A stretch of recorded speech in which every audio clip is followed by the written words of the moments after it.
orang yang langsung dari lahir memang Allah Ta'ala berikan bekal kekuatan hafalan luar biasa. Tapi ada juga yang itu disebabkan dengan ikhtiar juga.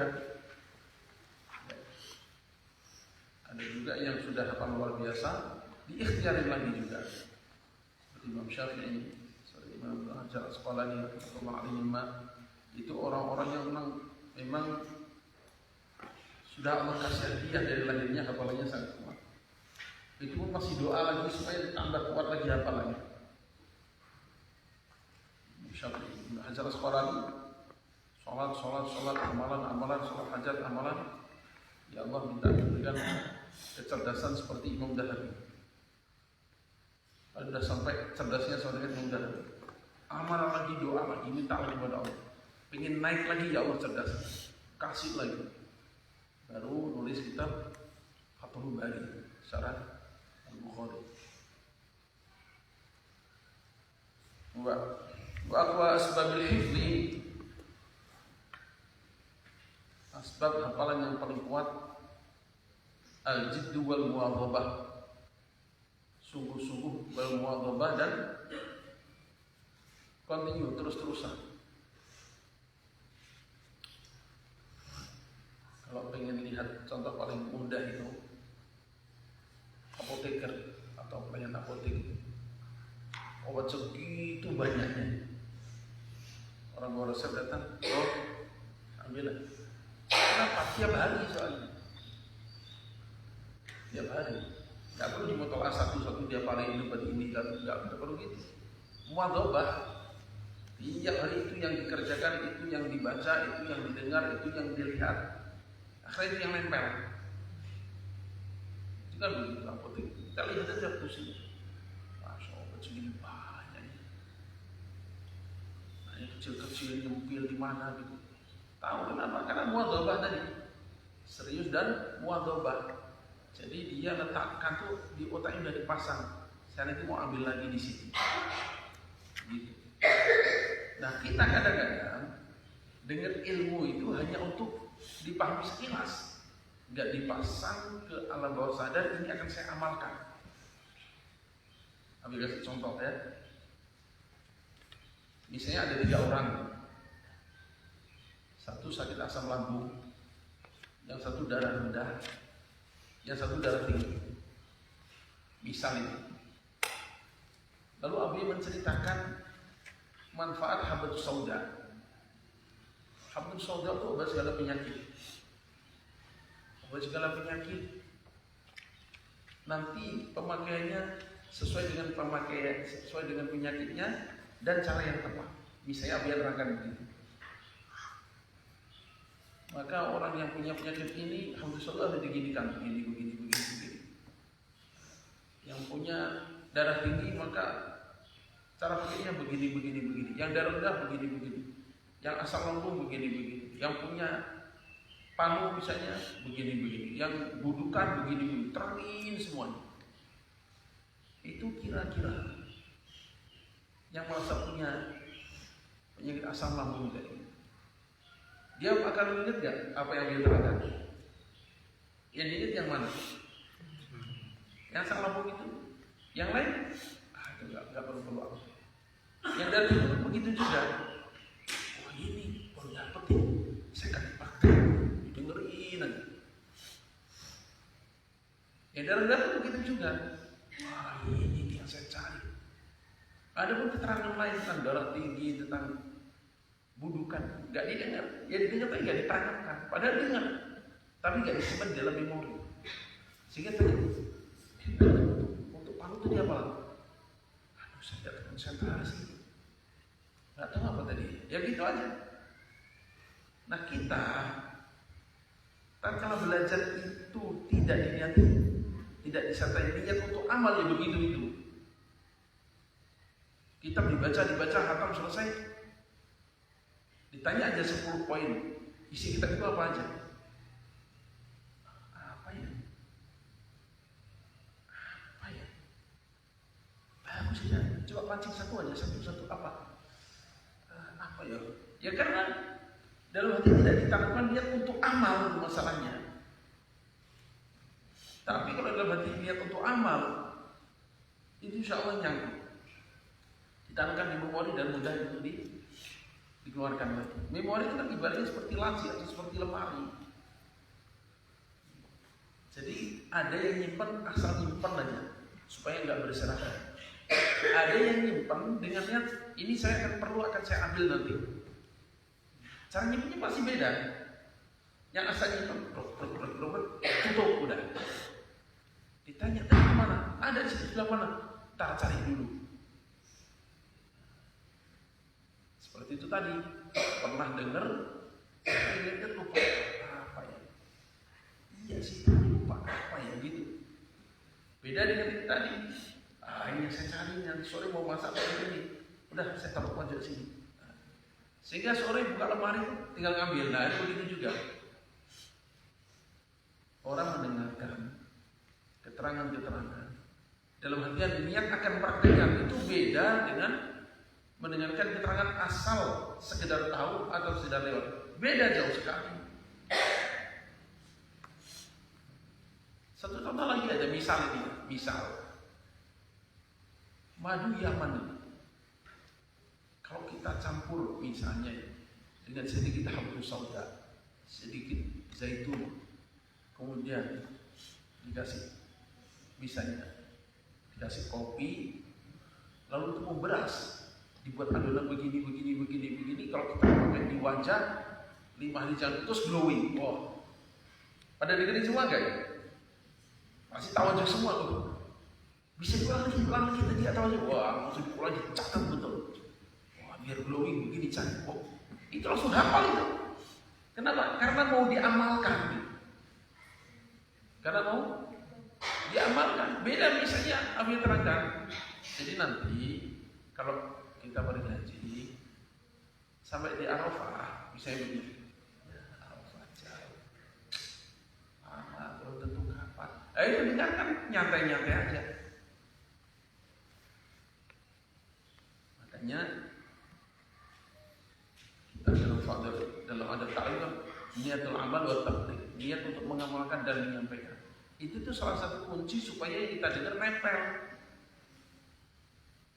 Cuma sekarang serba formalitas, hanya rutinitas yang baca tahlilan, niatul amal wa tabligh. Dalam hati kita enggak niat amal wa tabligh, hanya sekedar menyampaikan.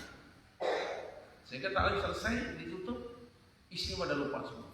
Ngaji selesai ditutup, bubar, kelupaan. Makanya para sahabat membiasakan habis mendengar hadis Rasulullah mereka takror dulu, didiskusikan dulu, sehingga tidak terjadi pemahaman yang berbeda, diperdebatkan. Tanya, ya Rasulullah kami tadi debat masalah ini, mana petunjuknya? Gitu.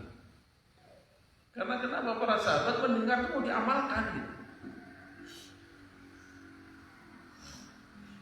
Jadi kunci pengikat ilmu yang paling penting adalah amal.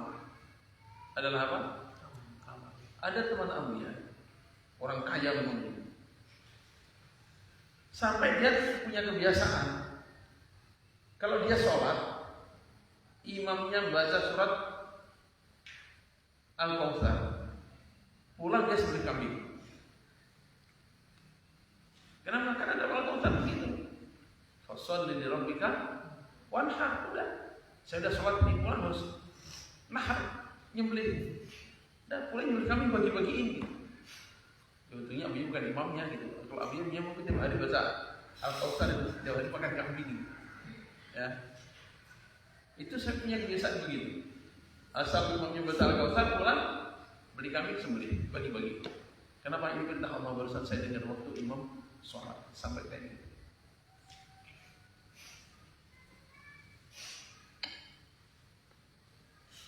Dan al-jidd wal muwadhabah wa taqlil al-ghada dan mengurangi makan, jasa kekenyangan,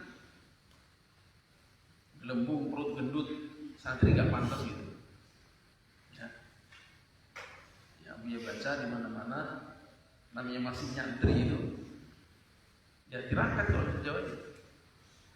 Serba kekurangan, serba mujahadah. Dan Abi lihat foto Abi sendiri waktu di pondok. Waduh, betul-betul kayak tulang aja. Tapi ingat waktu di pondok langitan. Kadang-kadang makan sehari itu sekali. Paling punya 2 kali, jarang 3 kali. Satu tirakan yang kedua emang gak punya uang gitu. Tidak cukupnya makan 2 kali. Sekali kadang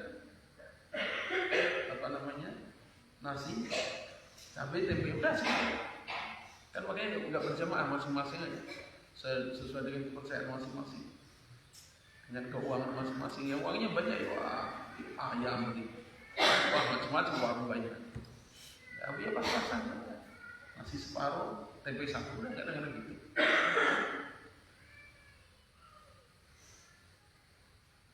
Jadi memang nggak bisa ditawar. Satu, dengan mengurangi makan itu biaya berkurang. Yang kedua, buang air besar berkurang. Yang ketiga, banyak makan itu bersama dengan banyak minum. Dengan banyak minum nanti akan banyak uang yang akan membantu kerja otak. Seingat Abu Yahya selama di langitan itu buang air besar itu 3 hari sekali. Bukan karena ditahan, bukan ya emang gitu, makanya sedikit 3 hari sekali buang air itu aja. Karena makanya sedikit, tak dulu buat aja. Jadi kalau kalian akan mengamalkan, akan ingat ini. Kecuali kalau ngaji, yang penting ngaji. Ayo dah, tutup lupa. Apa tadi?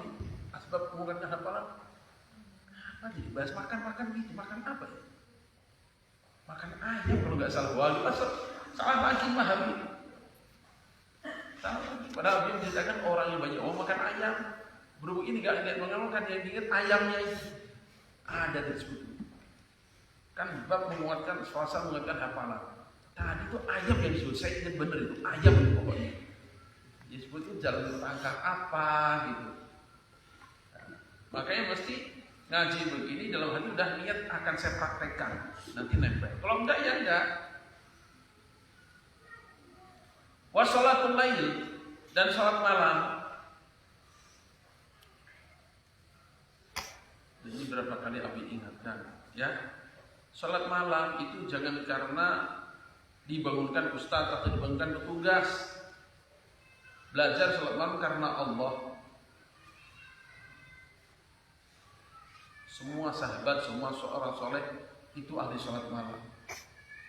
Kalau yang ahli puasa sampai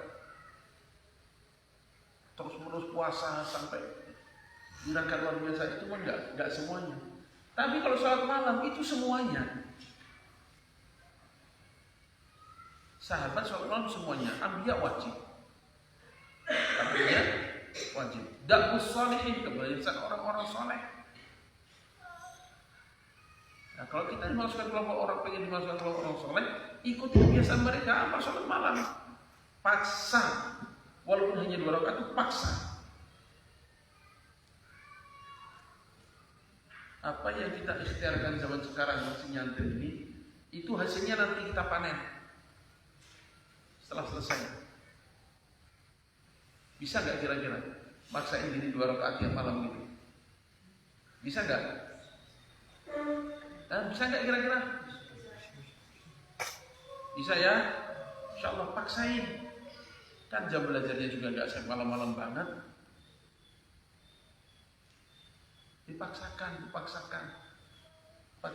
amal istiqomah. Ya udah, soal malam itu lah istiqomah. Walaupun 2 rakaat tapi istiqomah jaga betul. Lama-lama menikmat, nambah begitu. Jangan sampai sudah tinggalnya di pesantren, masih tinggal masuk. Tahajud pun berat. Salat malam udah kuat. Nanti kalau di rumah, apalagi? Paksain pokoknya. Yang dipaksa siapa? Nafsu. Paksakan.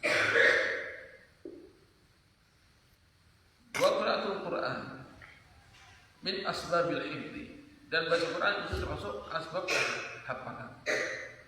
Masya Allah. sedang tahfidz kan beberapa kali juga kami sampaikan, tatkala baca Quran jangan hanya niatkan mau setoran. Ya, jangan hanya niatkan waktu mau setoran, niatkan ibadah mendekat pada Allah. Sebab innamal likulli imri'in ma nawa. Orang akan melakukan apa yang dia niatkan. Niatnya hanya ngejar setoran, ya namanya setoran. Tatkala kita niatnya untuk mendekatkan diri pada Allah, dan itu akan dekat pada Allah. Sementara orang dekat diri pada Allah dengan Quran itu apa? Fadilahnya, man syaghalahu al-Quran an dzikri wa mas'alati. Barang siapa saking sibuknya baca Quran, enggak sempat zikir-zikir lain, enggak sempat doa. Atau itu afdal ma ini. Aku telah berikan padanya yang paling utama daripada yang diminta oleh orang-orang yang meminta. Kurang gimana? Orang minta ini, ini cukup sering baca Quran aja. Allah tahu sendiri dikasih.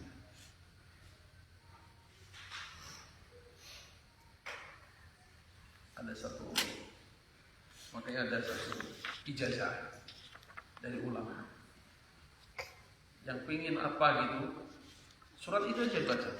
Bisa pingin haji, baca surat haji terus saja, dan hitung lagi kan. Insya Allah Allah berikan haji. Ada lagi orang pingin ke Yerusalem, ke Palestina, ke Baitul Maqdis. Maka jangan baca surat apa? Baca surat Ibrahim supaya bisa ziarah ke makam Nabi Ibrahim ada di Palestina. Baca betul ada yang berangkat. Dahsyatnya Quran.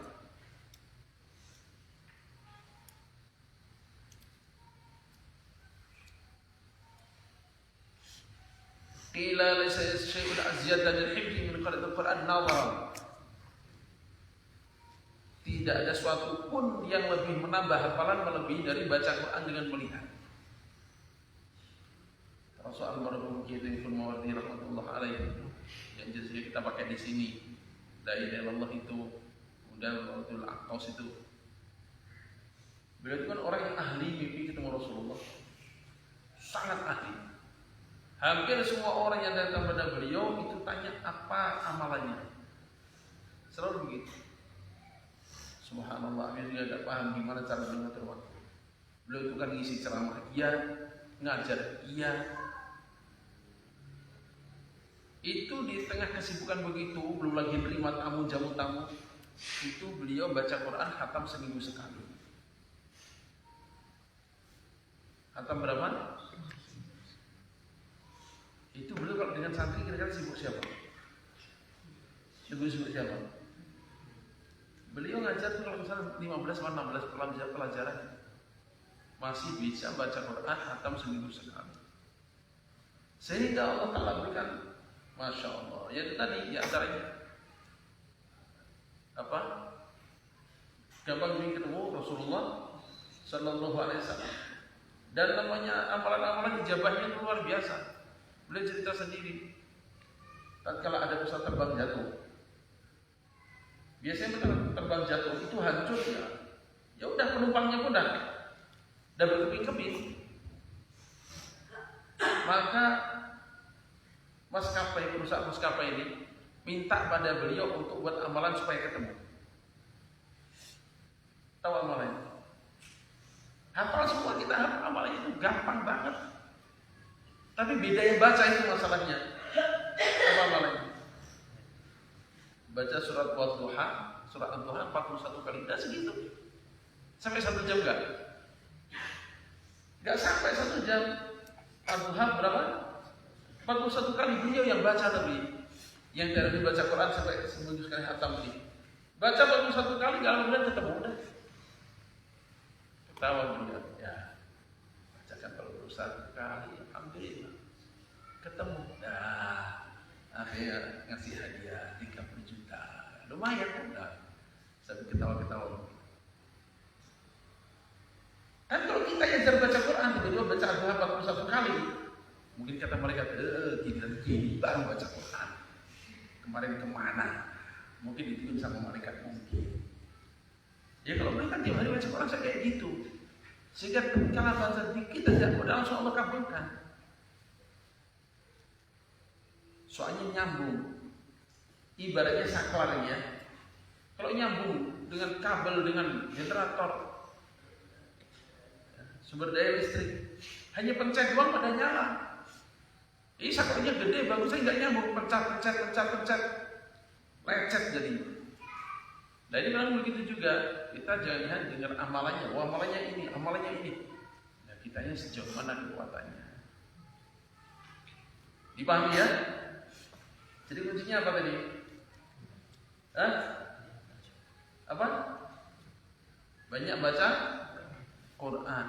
Banyak baca Al-Quran. Yang tahfidz mempunyai kita banyak baca Al-Quran, biasakan. Nanti kalian akan rasakan karomahnya itu nanti. Amalnya sekarang, hasilnya nanti. Jangan ingin sekarang, nanti. Dalam mazhab Maliki itu ada namanya Imam Sahnun. Siapa? Imam Sahnun. Beliau itu punya karomah. Ajib itu karomahnya. Karomahnya apa? Ahli ngobati orang gila. Orang gila kayak apa? Diobati beliau sembuh. Ngobatnya sederhana, apa? Di dahinya orang gila itu terus huruf nun. Udah langsung sembuh. Gitu doang. Nah suatu ketika ada orang gila dibawa ke pondoknya Syekh Imam Sahnun ini. Imam Sahnunnya enggak ada. Nah, terus gimana ini? Muridnya kepedean. Biar saya obati.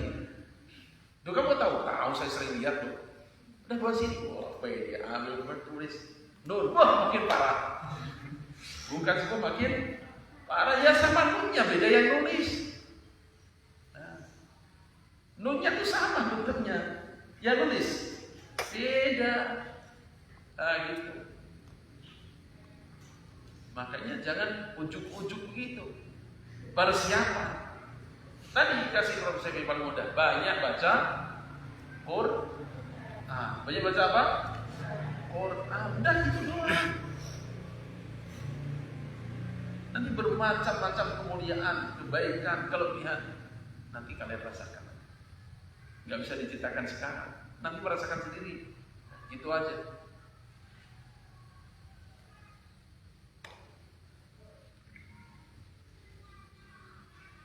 Nah, saya ini di sini sampaikan tidak ada sesuatu yang melebihi baca Quran dengan melihat.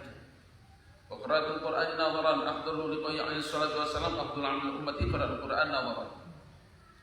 Ada riwayat begini bahwa amal umatku yang paling utama adalah membaca Quran dengan nadharan, dengan melihat. Yang kita lihat contoh paling besar Sayyidina siapa? Utsman bin Affan radhiyallahu anhu. Beliau dihafal Quran. Satu rakaat witir, satu khataman. Tapi di luar sholat Quran dengan baca. Bayangin itu surah Al-Quran yang bahannya kulit itu sampai sobek-sobeknya dibolak-balik. Saking seringnya apa? Dibolak-balik. Jadi kita jangan bangga kalau punya surah Al-Quran masih bersih gitu. Wah, masya Allah, masih rapi gitu. Dipajang, ada emas-emasnya, ada namanya, wah, dilap bersih. Gak boleh dibaca itu berarti apalagi masih segelan Quran saya itu dia bagus kan Mbak? Ya bagus doang. Apa faedahnya? Cuma dipajang doang untuk jimat. Ya gak bener kalau begitu. Ya, dah takrar dulu. Subhanakallahumma wa bihamdika asyhadu an la ilaha illa anta astaghfiruka